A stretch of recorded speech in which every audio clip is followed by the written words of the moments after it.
ایک شخص جس نے اپنی پوری زندگی چوریاں کرنے، ڈاکے مارنے میں گزار دی، کئی معصوم اور بے گناہ لوگوں کا وہ قاتل تھا۔ آخرکار ایک دن وہ پکڑا گیا اور اس کو بادشاہ کے سامنے پیش کیا گیا۔ اس کے جرائم کی فہرست بڑی ہی طویل تھی۔ بادشاہ نے اس کا مقدمہ سننے کے بعد اس کی سزا کا حکم جاری کر دیا۔ بادشاہ نے کہا کہ میں تمہیں 2 آپشنز دیتا ہوں، تمہارے پاس چوائس ہے کہ تم دونوں میں سے کوئی ایک چن سکتے ہو۔ ایک طرف یہ پھانسی گھاٹ ہے اور دوسری طرف یہ دروازہ۔ بادشاہ نے ایک بڑے ہی عجیب اور پراسرار دروازے کی طرف اشارہ کیا جس پر خون کے چھینٹے پڑے ہوئے تھے۔ بادشاہ بولا، یا تو تم پھانسی گھاٹ قبول کر لو جو تمہارے سامنے ہے، تمہارے گلے میں پھندا ڈال کر تمہیں پھانسی پر لٹکا دیا جائے گا، یا پھر وہ اس لوہے کے دروازے کے اندر جانا قبول کر لے۔ مجرم نے ایک نظر پھانسی گھاٹ کی طرف دیکھا اور پھر اس خوفناک پراسرار دروازے کی طرف دیکھا۔ اس نے سوچا کہ کون جانتا ہے کہ اس بڑے سے دروازے کے پیچھے کیا ہوگا۔ ہو سکتا ہے وہاں کوئی خوفناک کئی دنوں کا بھوکا جانور بیٹھا ہو، اندر جانے کے بعد اسے چیر پھاڑ دے اور میری ہڈیاں چبا چبا کر کھا جائے، یا کوئی ایسا عقوبت خانہ ہو جس میں اس پر بدترین تشدد کیا جائے، اسے اذیتیں دے دے کر مار دیا جائے گا۔ کون جانتا ہے اس دروازے کے پیچھے اس کے ساتھ کیا سلوک کیا جائے گا۔ اس لیے اگر مرنا ہی ہے تو کیوں نہ میں اس کا کوئی آسان طریقہ چن لوں۔ اس مجرم نے پھانسی کی سزا قبول کرنے کا فیصلہ کیا۔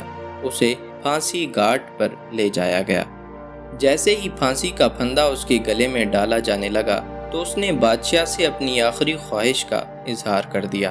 بادشاہ سلامت، میں مرنے والا ہوں، مجھے بڑا تجسس ہے کہ آخر اس گیٹ کے پیچھے کیا ہے، وہاں پر لوگوں کو کون سی سزا دی جاتی ہے۔ بادشاہ اس کی بات سن کر مسکرایا۔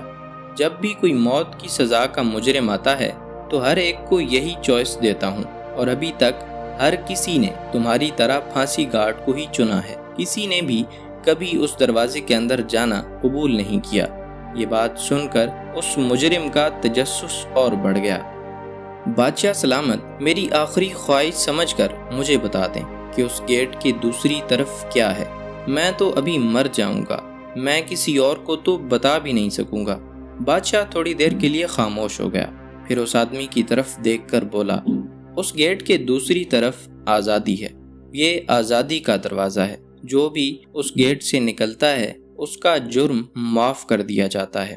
اگر تم بھی اس گیٹ کو چنتے تو تمہیں آزاد کر دیا جاتا، لیکن لوگ ہمیشہ اسے ہی قبول کرتے ہیں جو ان کے سامنے ہوتا ہے، اور جو دکھائی نہیں دیتا، جس کے نتیجے کا انہیں علم نہیں ہوتا، اس سے وہ خوف زدہ ہوتے ہیں، ڈرتے ہیں۔ دوستو، اگر ہم اپنی زندگی کی طرف نظر دوڑائیں، ہم بہت سے کام نہیں کر پاتے، بہت سے گولز اچیو نہیں کر پاتے، کیونکہ ہم انہیں شروع کرنے سے ہی ڈرتے رہتے ہیں۔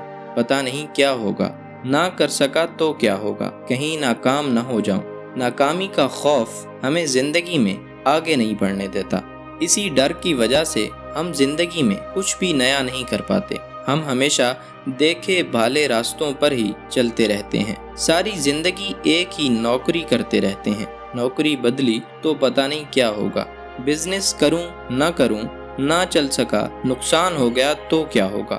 ہم ہمیشہ ڈر ڈر کر فیصلے کرتے ہیں، بند دروازے کھولنے سے ڈرتے ہیں، حالانکہ ان بند دروازوں کے پیچھے ہی ہماری آزادی کا راستہ ہوتا ہے، ہماری کامیابی کی منزل ہوتی ہے۔ دوستو، زندگی میں رسک لیں، نئی چیزیں ٹرائی کرنے سے کبھی نہ ڈریں، نئے آئیڈیاز پر کام کریں، جو کسی نے نہیں کیا وہ کر کے دکھائیں۔ اگر تھامس ایڈیسن کچھ نیا کرنے سے ڈرتا تو کیا وہ اندھیروں کو دور کر پاتا؟ تاریخ ایسے کتنے ہی ناموں سے بھری ہوئی ہے جنہوں نے اپنے ڈر پر قابو پایا اور کچھ نیا کر کے دکھایا۔ دوستو، جرأت اور ہمت سے اگر سامنا کریں گے، خود پر یقین رکھ کر اگر راستہ چنیں گے، تو ہر منزل آسان اور ہر دروازہ کھلا ملے گا۔ دوستو، ویڈیو پسند آئے تو لائک، کمنٹ اور اپنے دوستوں کے ساتھ ضرور شیئر کریں۔ اللہ تعالیٰ آپ کو دنیا اور آخرت کی خوشیاں نصیب فرمائے، آمین۔ اللہ حافظ۔